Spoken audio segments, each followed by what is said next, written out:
What's up? Welcome back. I'm the Zim. This is the Zim video. This is my rideshare experience video series. This is part 19. I'm an artist and musician from Seattle, Washington, currently living in San Diego, and I use Lyft as my primary source of income while I'm living life and making things happen. So check it out, yo. How much I made, there it is. So record breaking, my PRs all the way around the board kind of this week. Personal records. I made, deposited into my account. So unlike last week, even though I broke 1,000, I only got like 950 deposited because of the Lyft express drive. This week I actually got deposited $1,113.31 into my account. What that was, so PR is 156 rides, the most rides I've done in 1 week. And yeah, so I'll talk about a little bit more about that in a minute, but why don't we go into the daily breakdowns here every day. This is what I did every day. Friday was my best day. Saturday was not as good because I had a personal event going on during the day, so I couldn't drive as much. And then Sunday also, by Sunday, honestly, I was just exhausted, so I didn't drive as much on Sunday. I did alright. I almost got to 200 on Sunday, 180 or something, but I could have easily gotten another 200 plus on each of those days if I was a little more, if I was able to, and I was more rested, which is part of the whole struggle of being a rideshare driver. For me personally, it's that making 1,000 or more is the goal, and it's really the only amount that makes this actually sustainable, where I can pay off my bills and what I owe and live life. Any less than $1,000 a week, it really doesn't, for what I have, what I require in life, my kid, supporting my kids, just everything that I have, what I need to do for my life. If it's less than 1,000 a week, it's really difficult to make it happen, and to get 1,000 a week is really difficult, which I'll talk about more in a minute. But if you have any questions, so there's that.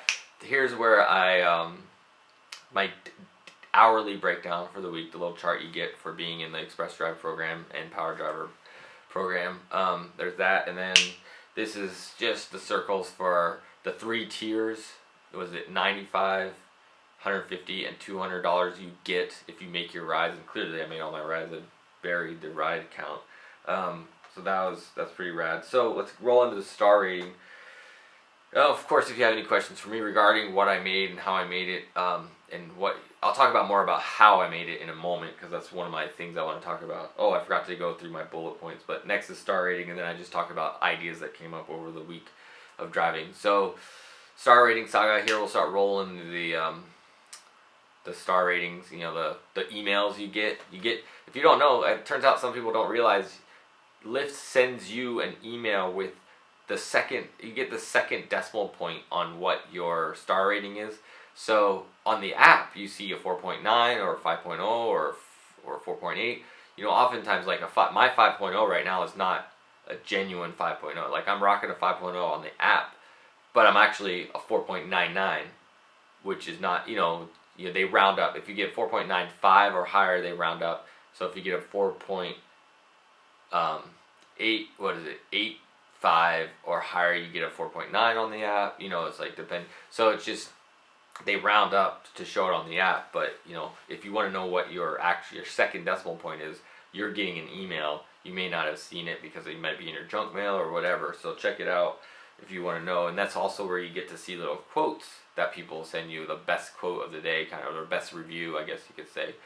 So scrolling by here, I'm also going to put up at the end, before the end, or somewhere up here, I'm going to start putting up my bulk quotes, my bulk reviews as well, because I think that's important for me, especially. It's mainly so you can see that I'm a legit driver, and people seem to like how I drive, and so I like to think that my opinions around driving are valid because I have something to back it up, which is a good rating, and I make a decent amount of money off it, and I do it a lot. So yeah, so that's, I don't know, hopefully you find it valuable. Hopefully you find something I say valuable. I'm not trying to give advice necessarily, I'm just trying to tell you my experience with it all. But anyways, this is star rating. I made it up to a 4.99 2 days in a row, which is I think, pretty difficult. I don't know. If you're rocking the 4.99 more than one day in a row, you let me know, because especially if you drive as much as I do, 20 plus drives a week or a day at least. Which I did some math on, because somebody asked on the Facebook post about it, like how many miles I drive, and it looks like I drive an average of about 175 miles a day, which is a lot. That's basically from San Diego to LA. That's a pretty good stretch of driving. So within the city, just going around in circles, basically. So there's that. That's my star rating. Rocking a 5.0 right now on the app. So check it out. I don't know. So a couple things that came. Feel free to ask me if I'm leaving out something that you want to know about. Feel free to ask me. Post in the comments what you want to know about, and I'll be happy to talk about more about my experience with this whole process. So basically, I want to talk about breaking 1K 2 weeks in a row, essentially, and what it takes, to make 1K or more, at least in San Diego. And other markets may be different. I learned this term recently that they call it, a lot of us like to post our good days and our good weeks and all that stuff, and they call it the unicorn rides or whatever, because, it's that mythical, like, thing that's few and far between, that, every once in a while you get $100 ride or whatever because of a really good prime time or whatever, maybe just something crazy. But trying to make this a sustainable job, and what it takes to make more than $1,000 a week. Basically, what it takes is working your butt off and being dedicated to it and willing to do it. I mean, there's a lot of people that complain that there's no money in it and all this kind of stuff. Well, the money's in it. There's money there to be had. You just got to be willing to work for it. And how hard are you willing to work for it? How much time are you willing to dedicate to it? What are you willing to sacrifice to make it happen?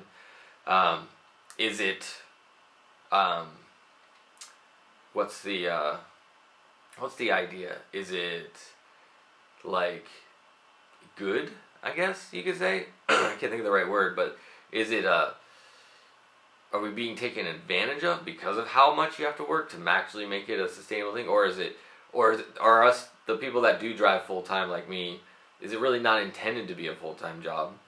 But why, if it's not intended to be this is the question I have, if it's not intended to be a full-time job, why do they offer programs like the Express Drive program and require you to get a certain amount of rides, which there's no way you could get the rides unless it was pretty much a full-time job for you. So it's just an interesting thing for me to think about, to ponder this idea of, like, what is this job and what does it mean, and what's the intention of it? I love it. You've heard me say over and over that I actually like this job. It's a job that I can tolerate. I know I have to make money somewhere. It's just part of our society. You have to make money. So for me, this is like, I love it. I love doing this job. I'd rather do this job than work for somebody 9 to 5 somewhere and be stuck where they are, because I can turn the app off anytime I want. If I get inspired to do something musically or artistically, I can come home and do it at any moment I want. And then when I have my kids, I never have to worry about going and scheduling daycare or anything like that. So when I don't have my kids, it just means I have to grind even harder and have the app on as long as possible. My goal is always to go 7 days a week, 14 app hours a day. That's my goal. That's what I want to make happen. And I want to maximize, I want to make as much money as I possibly can off of this job.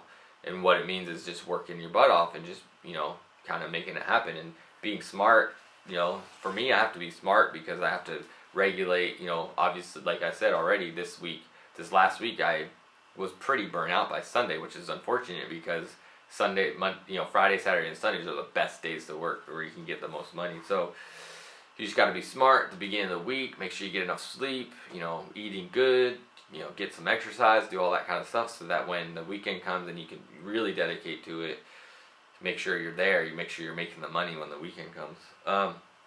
So yeah, if you have any other questions regarding what it takes to make $1,000 or more a week at this job, it's just, the bottom line is just being willing to work, just being willing to dedicate some time, have the app on as much as possible, and just go out there and make the money. And just, obviously you saw 100% ride requests. I don't deny, I don't do any of this picky choosy stuff with rides. I don't Lyft line, all that kind of stuff doesn't matter to me. I take every single one and I don't complain about it, and I just work and just get the money. Because the other side of it is, you never know who's going to give you a good tip. It could be somebody on Lyft line, it could be somebody not, it could be all these random, just different ideas where you could get a really good tip. I've gotten a few $10 tips recently, which is pretty rad. I don't get a lot of cash tips. I probably made like $10 in cash tips, but all my tips tend to go through the app. This last week I made over 100 in tips, which is decent. The goal I always have is to get the equivalent of $1 per ride in tips. So if I don't get that, which is really hard to do because so many people don't tip, but I think if you could get at least $1 a ride per, I've had 156 rides last week. If I got $156 in tips, that would have been awesome. I only made 103, I think it was. But so there's that. So anyways, just ask me any questions if you have regarding what it takes to get $1,000 a week. I have a goal of 200 rides a week and a 1,500 in what I make. So I think I can do it. I think I could have done it this week if I didn't have the weekend wasn't a little bit wonky for me. But yeah, that's my goal. I know it's crazy, but which kind of brings me to this other idea: is this rideshare job, Lyft, Uber, whatever, it doesn't matter, is it the best practical role-playing game there possibly is? I think it kind of is. It's like a video game. We are like living inside a video game with tracking our stats, with how much money we make is our loot grab, and then like our rating is like our mana or something, and then the hours we've driven, and just all these kind of things like that. It's just like, and watching it progress, it's just this crazy, and then working with the interface of the app itself and the GPS app, and just kind of going back and forth on your phone, and it's just kind of like this weird kind of game. And it plays in, how video games can be addictive in a way? It definitely plays into, there's an addictive quality to rideshare driving when you see the money you make actually physically roll up as you go, where it's when you're in a 9-to-5 job, it's just somewhere in the world. It's like you don't see it happen. You just know you're making this much money, and at the end of 2 weeks or a week, whenever you get your pay cycle is, you get a paycheck. But you don't actually see I did something and then my money goes up. It's nothing like, it's like this one-to-one relationship of this rideshare job is pretty addicting in a way, and it's kind of one of the things that makes me enjoy it and makes me willing to do it, because it definitely plays in. I have OCD tendencies for sure, where I just want to keep going, keep doing, keep building, keep getting that last ride and that one more ride and one more. Especially when you're having the beginning of the week is sometimes tougher because it all starts back at zero, right? This other analogy I have to it is like the end of the week is like you're if any of you have played Tetris before, and you're at a high level and the blocks are falling down really fast, and then eventually you just can't keep up with it. It builds up, and then if you want to start over again, they're just super slow, and you have to go through all these levels. I mean, you can speed it up, and you know how to play Tetris, but you know what I mean. It's just like it starts off slow at the beginning. Or even RC Pro-Am was a game that I used to play a lot as a kid on my Nintendo, and if I died on RC Pro-Am trying to start over again, the car was super slow, and it's like, oh my god, this sucks, until you build up to the higher levels. But yeah, some of those kind of things with like the weekly cycle of driving for this rideshare stuff. It's like a video game. It's like this real life video game. I don't know. What do you think? Do you agree? Disagree? Let me know. So I have to say, one of my goals with this whole thing is, over the next while, I want to see if I can pay off. I have $10,000 in. I'm $10,000 in credit card debt right now, and I want to find out if Lyft can pay it off for me by driving Lyft full time plus. Because the other idea that I've been coming up with a lot lately is driving for a rideshare seems to be like your main job and your side job rolled into one. Since a lot of people that do this rideshare stuff use it as a secondary job, there's really no difference. In a way, it just kind of goes back to the first idea of what it takes to make the money. The people that complain about it not making enough money, it's like, well, there's so many of us already working 2 jobs. It's just if you decide to dedicate to this rideshare thing, you're just basically you're doing your first job and your second job all in one job. So it's kind of like interesting to me to think about it from that perspective. It's like, sure, it's hard to make the money, but you're also doing 2 jobs at once instead of just the one job. So I don't know. That's the way I kind of see it. So I want to see if I can manage to work enough and make this happen, and just maybe get the luck of the world, the universe, to help me out a little bit, get some unicorns, as I was saying earlier, in there. But to see if I can pay off my debt and how long it'll take me to pay off. So if you want to keep track, I'm gonna figure out a way. Maybe next week I'll have some kind of chart and I'll let you know how close I'm getting to paying off my debt. I have $10,000 in debt I need to pay off. I want to pay off because I'm drowning right now. It's just like making it hard to do anything else, and just having the payments I need to do for that. And so I'll keep track. But there's one great way you can help, especially if you're not a driver already. If you just happen to find this video because you're interested in learning more about what it takes to drive for a rideshare company, and you want to start driving, use my referral code. It's ZIM200, and we both get bonuses. It varies depending on your area. Currently, I have somebody in Denver that's using my code, that's actually driving and giving me a little bit of bonus. If you rewind this video back to the beginning and look at that breakdown of what I made, in there it says referral bonus, and I made like $20 in referral bonus because Nathan is his name. I'll leave out his last name, but so it's a little bit anonymous. But thank you, Nate. First of all, thank you, Nathan, for doing this for a couple weeks in a row. He's driven enough to get a couple bonus, because I get like $3.75 or something like that per ride he does. But then if he completes, I think it's 150 rides in a month, I'll get a $700 bonus, and I don't know what his is. Probably maybe 700 as well or more. I don't know. So we'll both get a bonus if he completes 150 rides or 160 rides in 1 month. The way he's pacing right now, I'm not sure he's going to make it unless he's planning on dedicating some time to it coming up, because he only does he's only up to like 10 or 11 or 12 rides total so far. So the way that works is when you use my referral code, I see your progress. I see where you're at in the whole thing. So keep it going, Nathan, if you happen to be watching this video. I'd love to get that bonus. I hope you want to get that bonus too. So, but you can help if you're if you're not a driver yet and you want to drive for Lyft and you're dedicated and you want to make it happen. Use my referral code ZIM200, and you can help me achieve my goal of paying off my debt and also get a bonus for you. So that would be awesome. That's really it I want to mention with this whole process. If you have any questions for me, the last thing I want to mention is just that, so now I'm completely reliant on the Express Drive car. I sold my own car. I no longer have it, which will go toward my debt a little bit. So that's kind of cool.